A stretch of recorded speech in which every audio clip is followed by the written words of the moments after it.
용담댐 방류 피해가 발생한 지 한 달이 지났습니다. 피해 주민들은 인재를 주장하고 있지만 수자원공사는 잘못을 인정하지 않고 있습니다. 충북이 지난달 폭우 복구 예산으로 정부에 7천억 원을 요구했습니다. 하지만 전국적으로 피해 지역이 많아 예산 확보 경쟁이 벌어지고 있습니다. 정부의 부동산 대책 이후 전세에서 월세로 전환하는 집주인이 늘고 있습니다. 전세 품귀 현상은 당분간 계속될 것으로 보입니다.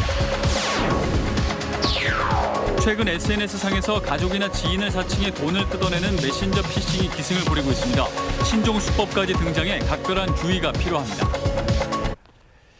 여러분 안녕하십니까. CJB 8시 뉴스 시작합니다. 용담댐의 갑작스러운 방류로 하류 지역에 막대한 피해가 발생한 지 벌써 한 달이 지났습니다.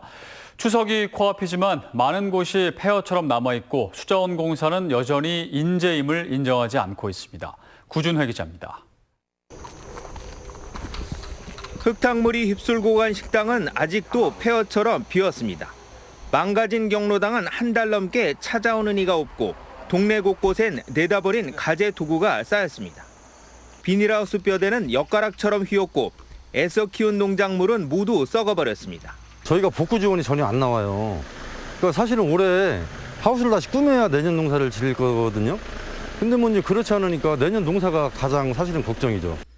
지난달 8일 용담댐 과다 방류로 영동과 옥천 등 하류 4개 군에서 주택 204채와 745헥타르의 농경지가 물에 잠기는 등 373억 원의 잠정 피해가 발생했습니다. 주민들은 인재라며 지난 보름간 보상과 재발 방지를 요구하는 서명운동을 벌였습니다. 목표했던 15%의 배가 넘는 많은 주민이 동참했습니다. 40% 정도의 서명을 받았고 나머지 4개 군하고 같이 동조해서 이달 중순에 환경부나 국무총리실에 전달할 계획입니다. 하지만 주민들의 바람이 이루어지기는 쉽지 않아 보입니다. 한국수자원공사는 규정에 따라 방류했다며 여전히 잘못을 인정하지 않고 있습니다. 4개 군과 주민대책위는 세부 피해 규모를 파악하고 증빙 자료를 준비하는 등 장기전에 대비하고 있습니다. 우리 피해대책위원회에서는 지금 소송을까지 간다. 지금 한 단계 한 단계 준비해 나가고 있습니다. 방류 피해가 발생한 지 한 달. 아직도 피해 복구를 마치지 못한 주민들은 언제 끝날지 모를 지리한 법정 공방까지 벌여야 할 처지에 놓였습니다. CJB 뉴스 구준혜입니다. 흔히들 수해 복구비는 피해액의 2~3배쯤이 들어간다고 하는데요. 지난달 집중호우 피해를 복구하기 위해 충북에서 요구한 예산이 7천억 원에 달하는 가운데 전국적으로 피해 지역이 너무 많아서 필요한 예산을 확보하는 일이 녹록지 않다고 합니다. 신규식 기자의 보도입니다. 지난달 폭우로 1천억 원대의 피해를 입은 충주시가 정부에 요구한 수해 복구 예산은 2천억 원. 원상 복구가 아니라 재발을 막기 위해 개선 복구비를 요청한 겁니다. 피해가 집중된 북부권 3개 시군이 기대하는 복구 예산은 4천억 원이 넘습니다. 여기에 음성, 진천 등 도내 시군이 요청한 전체 수해 복구 예산은 7천억 원에 달합니다. 자원이 한정돼 있는 상태에서 그렇게 피해 자체가 전에 같으면은 뭐 한 개도나 2개도 정도 이렇게 걸쳐가 집중적으로 왔는데 지금은 전국이 나다 보니까. 코로나19로 팍팍해진 정부 재정을 감안하면 말 그대로 예산 전쟁이 벌어지고 있는 겁니다. 어차피 경쟁일 수밖에 없지 않겠습니까? 여야 입장을 떠나서 우리 정말 지역 복구를 위해서 혼신의 힘을 다해야 된다는 생각을 갖고 있습니다. 특히 특별 재난 지역이 너무 많다는 점도 예산 확보 경쟁을 부채질하고 있습니다. 피해 규모에 비례해서 복구 예산을 배정하기가 쉽지 않은 것도 이 때문입니다. 충북 의원들하고 같이 힘을 모아서 수해 복구 예산에 또 항구 복구 예산에 차질이 없도록 더 많은 노력을 국회 차원에서 하겠습니다. 집중호우로 인한 피해는 눈으로 확인할 수 있는 객관적인 사실입니다. 이에 비해서 복구 예산은 눈에 보이는 피해뿐만 아니라 지역의 힘, 다시 말해 지역의 정치력에 따라서 희비가 엇갈릴 전망입니다. CJB 뉴스 신규식입니다. 요즘 전셋집 구하기가 하늘의 별 따기입니다. 이 정부의 부동산 대책 이후 전세에서 월세로 전환하는 집주인들이 늘고 있는 건데요. 가을 이사철까지 겹치면서 당분간 전세 품귀 현상은 계속될 것으로 보입니다. 안정환 기자의 보도입니다. 청주시 방서동의 한 공인중개소에 내붙은 부동산 매물입니다. 한눈에 봐도 매매 물량이 대부분을 차지합니다. 전세 물량은 한두 개뿐입니다. 방서지구하고 동남지구하고 저는 주력으로 여기에 사고 있는데 임대 물량은 3,700세대에서 전월세 한두 개, 두세 개 있을 정도로 현재 품귀 현상을 보이고 있네요. 가을 이사철 수요와 맞물려 전셋집을 구하려는 사람은 많지만 공급할 물량이 없는 겁니다. 전세 매물 부족으로 충북의 전세 가격은 꾸준히 올라 전주 대비 0.15% 상승했습니다. 반면 충북의 아파트 매매 가격은 계속 떨어지고 있습니다.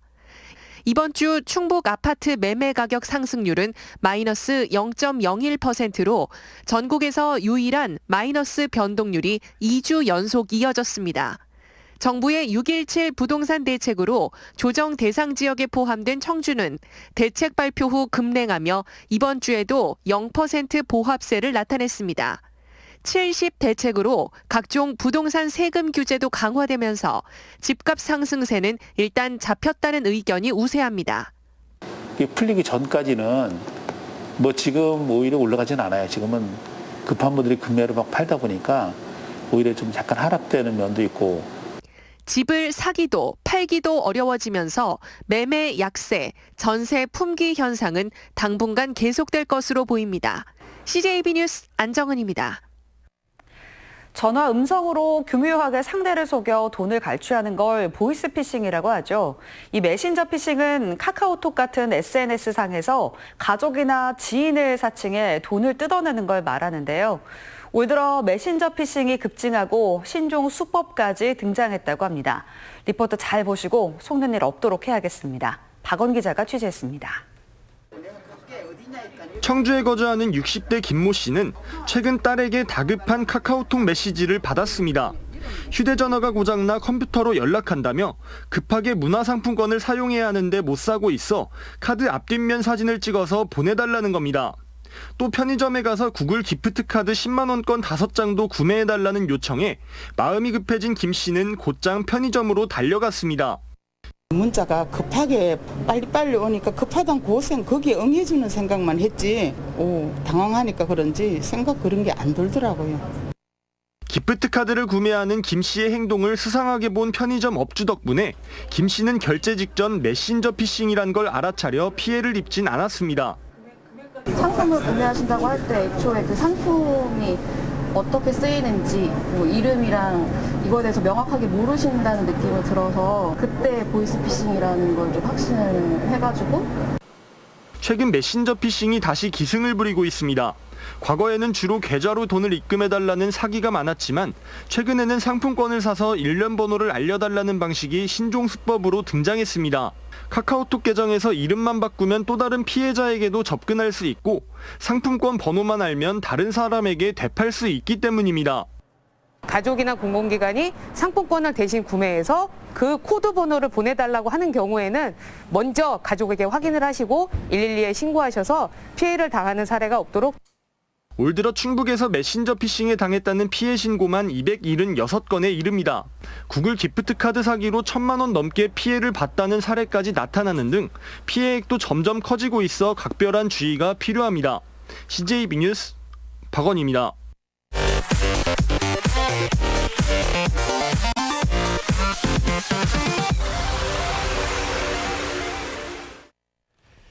전국 최고의 역사를 자랑하는 트로트 가요제 제천 박달 가요제가 올해는 역대 최초로 무관중 온라인 가요제로 치러지게 됐습니다.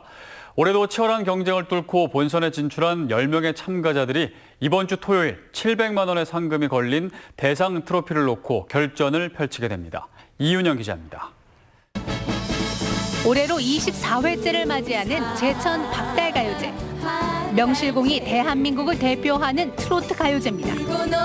코로나19의 여파로 대부분의 행사들이 취소됐지만 박달 가요제의 명성을 이어가기 위해 역대 최초로 무관중 온라인 가요제로 막이 오릅니다. 수백 명의 참가자들이 직접 자신이 노래하는 영상을 찍어 예선전에 참여했고 1차와 2차에 걸친 예선을 통과한 10명의 참가자들은 이번 주 토요일 오후 6시 CJB 미디어 센터에서 대상의 주인공을 가리게 됩니다. 무관중으로 치러지는 본선 무대는 응원단들이 실시간으로 화상 연결을 통해 열띤 응원도 펼칩니다. 또한 유진아, 박일남 등 인기 가수의 축하 무대도 마련돼 코로나로 지친 시민들의 마음을 달래줄 예정입니다. 본선 무대의 전 과정은 CJB 공식 유튜브 채널을 통해 온라인 생중계될 예정입니다. 저희들이 계획대로 추진을 하되 사회적 거리나 방역 지침을 준수하면서 공개홀에서 비대면으로 하고 온라인으로 대신 여러분들이 시민 여러분들께서 보실 수 있도록 올해도 대상에게는 700만 원의 상금과 5명의 수상자 전원에게 가수 인증서가 수여돼 명실상부 트로트 가수들의 등용문으로서의 역할도 이어나가게 됩니다.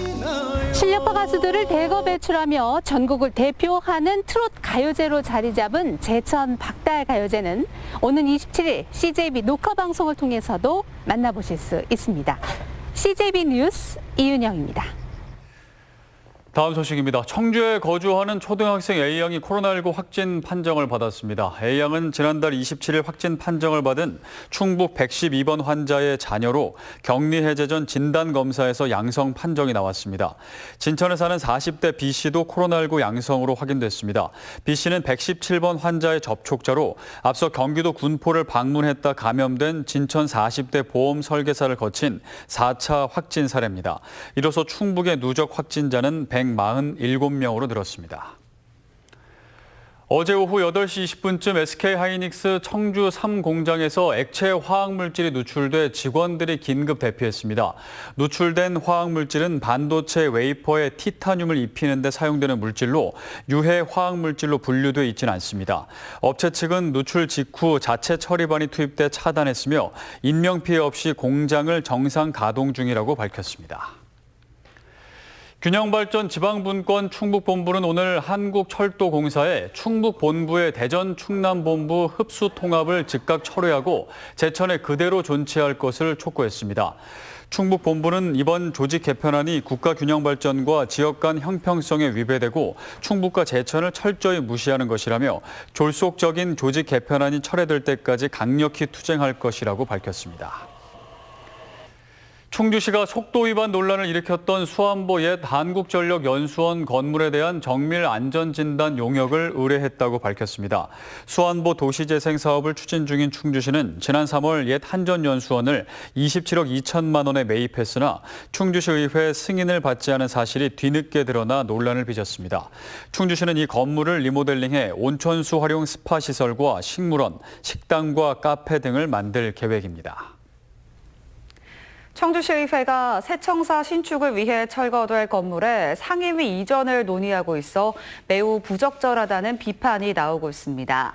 청주시의회는 6개 상임위원회 중 2개를 세청사 건립을 위해 사들인 청석 빌딩으로 옮기고 빈 공간에 의원 개인 사무 공간을 확보하는 방안을 검토하고 있습니다. 시안보 용도인 상임위 이전과 리모델링 공사엔 8억 원의 예산이 소요될 것으로 예상됩니다. 연이어 발생한 태풍 마이삭과 하이선으로 충북에서는 모두 2,022개 농가가 975헥타르의 농업 피해를 입은 것으로 집계됐습니다.